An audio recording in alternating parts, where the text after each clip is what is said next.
ایک میں واقعہ سنا دوں. ہم لوگ جب پڑھتے تھے غالباً 1974 کی بات ہوگی، 75 کی شاید بات. ہم فتح پور میں پڑھتے تھے، مظفر گڑھ، لیا، چوک اعظم. ایک سال میں نے وہاں پڑھا ہے مدرسے میں. تو ہمیں استاد جی نے بتایا کہ آج حضرت مفتی مامور صاحب یہاں سے فتح پور سے گزریں گے. تو ہم نے کہا کہ حضرت ہمیں اجازت دیں کہ ان کو دعوت دے دیں کہ یہاں آ کر بیان کر دیں، ان کا بیان سنیں گے. تو انہوں نے فرمایا کہ نہیں، وہ نہیں رکیں گے اور وہ جلدی میں ہیں، تو یہ ہم نہیں کہہ سکتے ان سے. تو ہم طلبہ اکٹھے ہو گئے. ہم نے پھر مشورہ کیا کہ حضرت کو ہم مدرسے میں لے کر آئیں گے یا کم از کم بیان سنیں گے وہاں. تو ہم ایک اندازے سے چلے گئے کہ اس زمانے میں نہ موبائل ہوتے تھے، کچھ نہیں ہوتا تھا. اندازہ تھا کہ اس وقت کے قریب پہنچیں گے. تو 1-2 گھنٹہ ہم نے انتظار کیا. تو حضرت جیپ میں تھے، تشریف لے آئے. تو حضرت بہت غصے والی طبیعت تھی، طبیعت میں بہت غصہ بھی تھا اور بہادری اور جرأت بھی تھی، اور بڑے صاف اور قوت کے ساتھ بات کرتے تھے.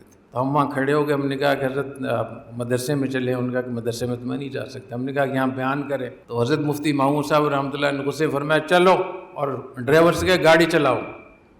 غصے سے ہم نے پہلے سے مشورہ کیا تھا، ہم وہاں لیٹ گئے. طلبہ جو ہے نا سڑک کے اوپر کہ ٹھیک ہے ہمارے اوپر سے آپ گزار لیں. تو حضرت مجبور ہو گئے. تو حضرت پھر نیچے اترے. پھر وہاں ایک ٹھیلا تھا، اس ٹھیلے پہ میں نے اپنا، چونکہ سردیاں تھیں، میں نے اپنا کھیس تھا جو پر چادر تھی، کھیس کہتے ہیں اس کو، تو وہ میں نے بچھایا. تو حضرت جوتے سمیت اس پہ کھڑے ہو کر حضرت نے بیان کیا. پھر ہم نے جانے دیا اس. لیکن اس میں جو اہم بات ہے جو میں آپ کو بتانا چاہ رہا ہوں وہ ہے کہ حضرت کے جوتے کے جو نشان تھے وہ میرے کھیس پر وہ پڑ گئے تھے. تو 8-10 سال میں نے اس کھیس کو برکت کے لیے محفوظ رکھا. میں اتنا زیادہ ان چیزوں کا قائل ہوں، اپنے اکابر کی برکت کا اور اس کا. اس کے بعد جب ہمارے والدین وہاں سے رخصت ہوئے اس علاقے سے، اور میں یہاں کراچی میں تھا، تو اسی دوران وہ کھیس کہیں غائب ہو.